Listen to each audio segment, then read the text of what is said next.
On est loin des petites parties en cachette à l'arrière des pharés. L'installation des chapiteaux et des lumières démontre une certaine organisation. À Tahiti, les parties de bingo n'ont de clandestin que le nom. Pareil, il y a du monde. Il y a un jackpot de 3 millions ce soir. Donc ils vont regrouper 800 personnes, 800 à 1000 personnes. Et là, les gains sont importants. La présence de notre caméra était plutôt mal perçue. La plupart des joueurs préférant rester anonymes. Mais pour 1 500 000 francs, le montant des gains de ce soir, ils ont fait des concessions. On a tous des difficultés d'argent.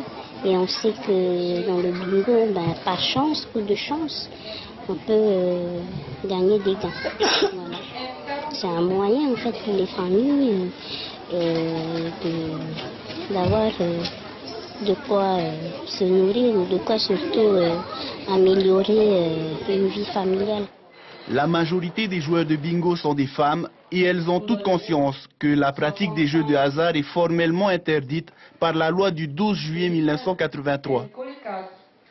Je m'en fous. Autant mieux aller chercher les jeunes qui ne savent pas trop quoi, mais pour le bingo, on ne vole pas. Tu as le choix. Hein. Si tu ne veux pas venir, tant pis pour toi, tu restes chez toi, c'est tout.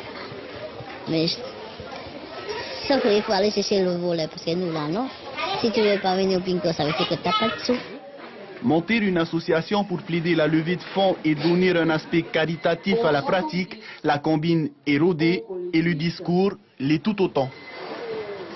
On organise ces jeux-là pour des gens qui sont malades.